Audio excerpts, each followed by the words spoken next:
जोहार दोस्तों, जैसे कि आप लोगों को पिछले वीडियो में कहा गया था कि क्रमवार तरीके से झारखंड कोचिंग क्लासेस आपके लिए वीडियो उपलब्ध करवाएगा झारखंड सामान्य अध्ययन से संबंधित विषय के बारे में।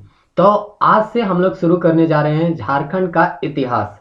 और पिछला वीडियो आप लोग देखे होंगे तो हम लोग चर्चा किए थे कि कौन सा टॉपिक हम लोगों को पूरे झारखंड सामान्य अध्ययन में पढ़ना है, जिसमें हम लोग देखे थे इतिहास में हम लोगों को सबसे पहला जो चैप्टर आपको पढ़ना है भौगोलिक स्थिति और नामकरण। लेकिन इससे भी पहले हम बताए थे कि सबसे पहले हम लोग इसको पढ़ने से पहले देख लेंगे कि महत्वपूर्ण जानकारी कि आपका झारखंड का जो निर्माण हुआ वो कब हुआ और इसका चौहद्दी कितने जिले हैं, कितने प्रखंड है, ये सारे चीज हम लोग आपका अनुमंडल है, ये सारे चीज हम लोग को देखने का प्रयास करते हैं। तो चलिए हम लोग देख लेते हैं और उसके बाद हम लोग प्राचीन काल है, प्रागैतिहासिक काल का झारखंड देखेंगे, क्षेत्रीय राजवंश, धार्मिक आंदोलन, प्राचीन काल में झारखंड। तो चलिए हम लोग ये जो आपका वीडियो है उसको शुरू करते हुए सबसे पहले देखते हैं कि झारखंड जो है वो अस्तित्व में कब आया। तो अगर लगातार आप लोग वीडियो देख रहे होंगे या नहीं भी देख रहे होंगे तो अधिकतर कोई को पता होगा कि 15 नवंबर 2000 को झारखंड अस्तित्व में आता है। बिहार से अलग होकर 18 जिला मिलके आपका झारखंड का निर्माण होता है और इस तरह से झारखंड जो है आपका बनता है। उसके बाद हम लोग देखते हैं झारखंड जो है, जैसे देश को हम लोग क्या किए हैं, प्रशासन व्यवस्था को सुचारू रूप से चलाने के लिए, क्योंकि एक व्यक्ति केंद्र में बैठ के शासन नहीं चला सकता है, उसी प्रकार देश को आपका राज्य में विभाजित कर दिया गया है और कहा गया अनुच्छेद 1 आप देखिए वहां पे कहता है भारत जो है वो राज्यों का संघ है, यूनियन है, अर्थात राज्यों से मिलकर ही भारत का निर्माण होता है। और उसी प्रकार जो राज्य होता है वो भी सिर्फ राजधानी में बैठ के पूरा राज्य का शासन चले ऐसा संभव नहीं है। तो राज्य को और भी छोटे इकाइयों में हम लोग बांट देते हैं और उसी को हम लोग देखते हैं कि झारखंड जो है वो कौन कौन से प्रशासनिक इकाई में बटा हुआ है। तो सबसे पहले हम लोग देखते हैं कि झारखंड का प्रशासनिक इकाई में सबसे पहला नंबर जो आता है उसको हम लोग कहते हैं प्रमंडल, यानी राज्य को प्रमंडल में हम लोग बांटते हैं और इस तरह से 5 प्रमंडल में बांटा गया है। उसी प्रकार आपका जिला जो है, अभी जिला में उसको हम लोग प्रमंडल में जिला को बांटते हैं, फिर जिला को अनुमंडल में और अनुमंडल को प्रखंड अंचल में और इस तरह से आपका गांव पंचायत के तौर पे ये प्रशासनिक इकाई बटा हुआ रहता है। तो अभी हम लोग फिलहाल में सिर्फ बेसिक चीज देख रहे हैं कि क्या है, क्योंकि हम लोग को इतिहास देखना है तो थोड़ा बहुत जानकारी होना चाहिए कि झारखंड का चौहद्दी क्या है, इसका कौन कौन से इसमें जिले हैं, ताकि आपको इतिहास समझ में आ जाए। बाकी जो है ये सारा चीज हम लोग पॉलिटी जब पढ़ेंगे तो उसमें देखेंगे और मैप के बारे में जब पढ़ेंगे तो हम लोग देखेंगे कौन सा जिला जो है वो किस राज्य से आपका छूटा है और वो जो है आपके उसका क्या क्या विशेषता है। तो हम लोग देखिए सबसे पहले जो है उसको हम लोग डिवीजन में बांटे हैं प्रमंडल में। तो कुल 5 प्रमंडल है जिसमें संथाल परगना है, आपका देखिए यहाँ संथाल परगना है, फिर आपका उत्तरी छोटा नागपुर है, पलामू है, दक्षिणी छोटा नागपुर है, कोल्हान है। कोल्हान जो है राज्य निर्माण के बाद इसका निर्माण होता है और इस तरह से हम लोग देखते हैं जो सबसे बड़ा आपका प्रमंडल है वो आपका उत्तरी छोटा नागपुर है। तो इस तरह से हम लोग प्रमंडल के बारे में देख लिए। अब हम लोग देखते हैं ये जो प्रमंडल है इसमें कौन कौन से जिले आते हैं, क्योंकि आपको जब इतिहास पढ़ाया जाएगा तो इन सब जिलों के बारे में बहुत सारा चीज आएगा। जैसे कि हम लोग मुंडा के बारे में पढ़ेंगे तो कहेंगे कि वो रोहतास होते हुए पलामू होते हुए वो सुतियांबे आते हैं जो कि रांची में है। तो आपको पता होना चाहिए कि रांची कहाँ है, पलामू कहाँ है, आपका सिमडेगा कहाँ है, लोहरदगा कहाँ है, ये थोड़ा बहुत आपको जानकारी होना चाहिए इतिहास को जानने के लिए। इसीलिए हम लोग बस उतने ही चीज के बारे में जानकारी ले रहे हैं। बाकी मैप के बारे में अलग से जब क्लास होगा तो उसमें पूरा डिटेल से हम लोग देखेंगे कि प्रत्येक जिला के क्या क्या विशेषता है। तो सबसे पहले हम लोग देखते हैं पलामू प्रमंडल। पलामू में आपका 3 जिला आता है, आपका आपका गढ़वा, पलामू और लातेहार, और इसका मुख्यालय जो है वो मेदिनीनगर है। उसी प्रकार हम लोग देखते हैं सबसे बड़ा प्रमंडल जो है आपका उत्तरी छोटा नागपुर प्रमंडल है, जिसमें आपका चतरा आता है, कोडरमा आता है, गिरिडीह है, हजारीबाग है, बोकारो है और रामगढ़ है। तो इस तरह से ये जो है आपका छोटा नागपुर जो है उत्तरी छोटा नागपुर के अंतर्गत ये सारे जिले आपके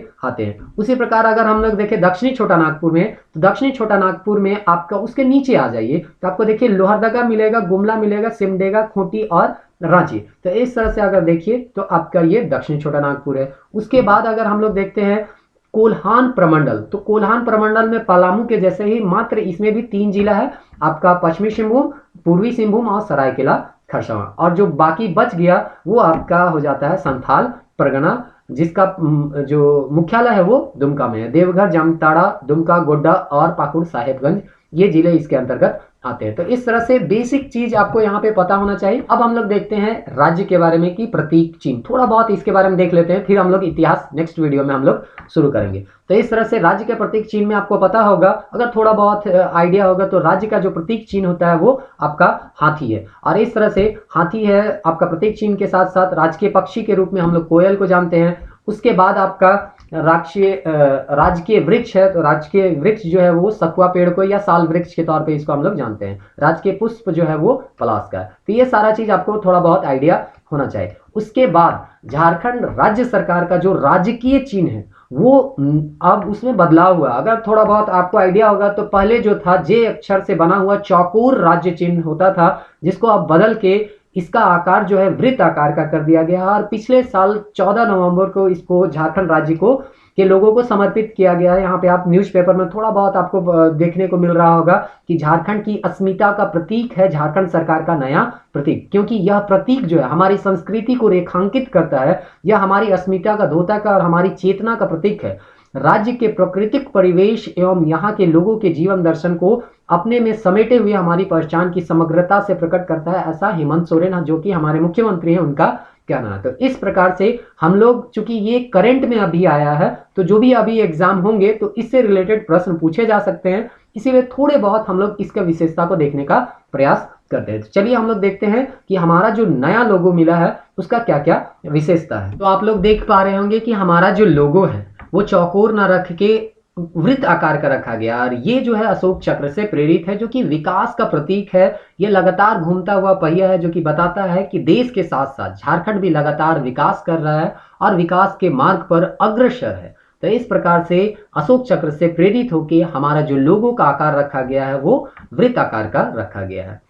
आप लोगों को ध्यान से देखिए तो ये जो पूरा लोगो है उसका जो रंग रखा गया है वो हरा रंग रखा गया है, और हरा रंग प्रकृति का सूचक होता है जो कि खुशी और समृद्धि को दिखाता है। आप झारखंडी संस्कृति में देखिए, चाहे वो कर्मा हो, जितिया हो, चाहे वो सरहुल हो, इसमें सभी में वृक्षों का, पर्यावरण का काफी महत्व है। इसको पूजा जाता है भारतीय संस्कृति, झारखंडी संस्कृति में, इसीलिए इसको यहाँ पे स्थान दिया गया है। वैसे भी पर्यावरण और वन जो है अभी काफी महत्वपूर्ण हो जाता है अभी के संदर्भ में, क्योंकि आप पिछले साल में अगर देखे होंगे, थोड़ा बहुत न्यूज आप देखते होंगे तो पता चला होगा कि ऑस्ट्रेलिया में जो आग लगा था उसमें लगभग 3 अरब जानवर की जान चले गए हैं। इस तरह से आपका ब्राजील में और अन्य भी विश्व के अन्य जगहों में भी इस तरह की घटना हम लोग को देखने को मिलते हैं। झारखंड जो है वो पूरे भारत का 2.42% भूमि लिए हुए है, लेकिन वन आप देखें तो 3.3% है। इसीलिए वन का महत्व काफी बढ़ जाता है। यहाँ के जनजाति जो है वनों को एक महत्वपूर्ण स्थान देते हैं और उसका पूजा करते हैं,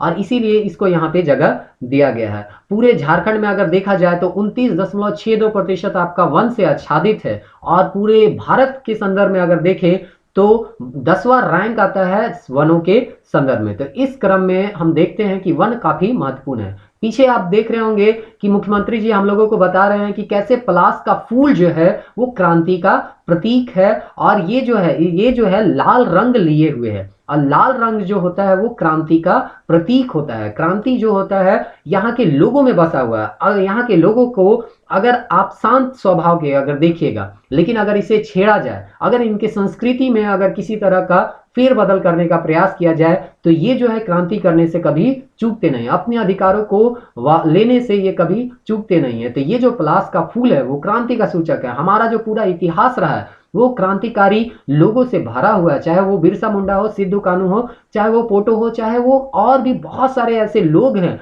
जयपाल से मुंडा हो, चाहे कोई भी हो, यहाँ के लोग जो हैं क्रांतिकारी स्वभाव के रहे हैं और अपने अधिकारों के लिए हमेशा लड़ने का प्रयास करते रहे हैं। और इस तरह से ये जो पलाश का फूल है, ये जो फूल है आपका लगभग वसंत ऋतु के समय ये फूलता है। इसको हम लोग जंगल की आग के तौर पे भी जानते हैं, और लाल रंग जो है आग से मिलता जुलता है, इसीलिए इसको जंगल के आग के तौर पे हम लोग इसको जानते हैं। तो इस तरह से बसंत ऋतु के समय चूंकि ये फूलता है, तो हम लोग कहते हैं कि बसंत ऋतु क्या है, तो समृद्धि का सूचक है। तो जिस समय बसंत ऋतु आता है उसी समय ये फूलता है, इसीलिए ये जो पुष्प है आपका समृद्धि का ये भी क्या है, सूचक है। अगर आप थोड़ा बहुत ध्यान दिए होंगे तो इसका जो निचला हिस्सा है वो काला रंग का होता है। तो इस तरह से काला रंग के होने के कारण यहाँ पे आपको ये बताता है कि कैसे झारखंड जो है वो खान और खनिज से संपूर्ण रूप से भरा हुआ है। तो इस तरह से यहाँ पे आपको बताया गया है कि झारखंड जो है खनिजों के मामले में आपका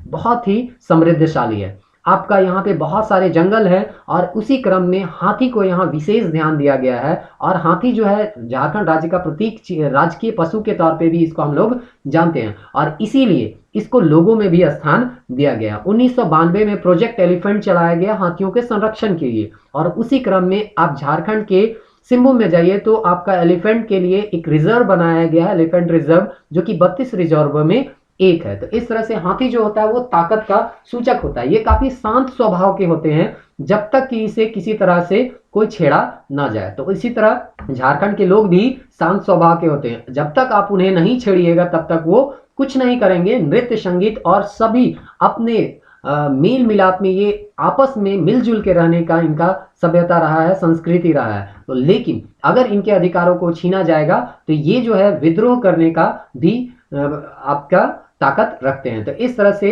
हाथी जो है वो ताकत का और आपका ताकत के साथ साथ एक शांत स्वभाव के लोगों को दर्शाता है। उसी प्रकार अगला जो हिस्सा है हम लोगों को वो दिखाता है यहाँ के स्थानीय उत्सव को।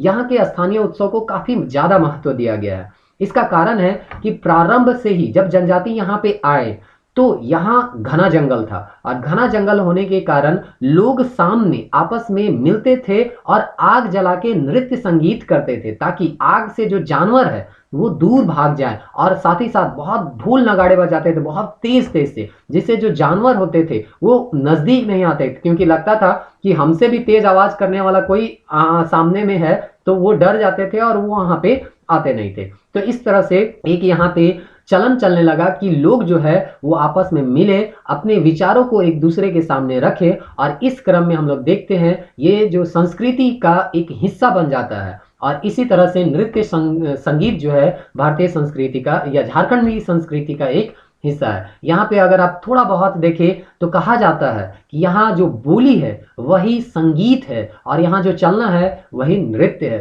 तो यहाँ का बोली और नृत्य जो है वो काफी फेमस है। आप यहाँ के छौ नृत्य के बारे में सुन चुके होंगे जो कि आपका झारखंड से संबंधित है, झारखंड और पश्चिम बंगाल से भी संबंधित है। तो यहाँ पे और भी जनजातीय जो नृत्य हैं तो झारखंड से संबंधित है, झारखंड से संबंधित है, इसीलिए इनको यहाँ पे जगह दिया गया है। तो इस तरह से झारखंड के लोगों में स्थानीय उत्सव को एक महत्वपूर्ण स्थान दिया गया है, क्योंकि इसी के आधार पे ये जो लोग हैं अपना जीवन बसर व्यतीत करते हैं। झारखंड के राजकीय चिन्ह में अशोक स्तंभ को भी महत्वपूर्ण स्थान दिया गया है केंद्र भाग में, क्योंकि अशोक स्तंभ राज्य का, हम लोग का, देश का प्रतीक है। और इसीलिए ये चीज सूचना बताता है कि जो हमारा राज्य है वो संघवाद को हमेशा उसका पालन करेगा और केंद्र के साथ साथ देश के सहयोग में, देश के विकास में अपना सहयोग देगा। तो इस तरह से झारखंड का सहभागिता केंद्र के साथ हमेशा रहेगा, ये जो है अशोक स्तंभ आपको बताता है। तो इस प्रकार से ये हमारा पूरा लोगो है जिसमें हरा रंग लिए हुए वृत्त में आपके हाथी, पलाश के फूल और नृत्य और उत्सव करते हुए लोगों को दिखाया गया है। तो इस प्रकार से ये हमारा लोगो है। तो झारखंड के बारे में थोड़ा बहुत बेसिक जानकारी हम लोग ले लिए हैं। अब नेक्स्ट जो पार्ट होगा हम लोग का जो मुख्य इतिहास है उसी को जो पढ़ना है, तो उसमें जो पहला अध्याय आपका जो आता है वो है भौगोलिक स्थिति, नामकरण तथा निवासी। तो नेक्स्ट वीडियो में हम लोग झारखंड के नामकरण के बारे में देखेंगे कि अलग अलग काल में उनका कौन कौन सा नाम रहा है, और इससे संबंधित बहुत सारे प्रश्न भी आपके एग्जाम में पूछे जाते हैं। तो अगर अभी तक आप सब्सक्राइब नहीं किए तो प्लीज सब्सक्राइब कीजिए और नोटिफिकेशन को ऑन कर दीजिए, ताकि आपको पता चल जाएगा कि जैसे ही वीडियो आएगा आप उसे देख लीजिए और इसका फायदा उठाइए। जय हिंद, जय झारखंड, धन्यवाद।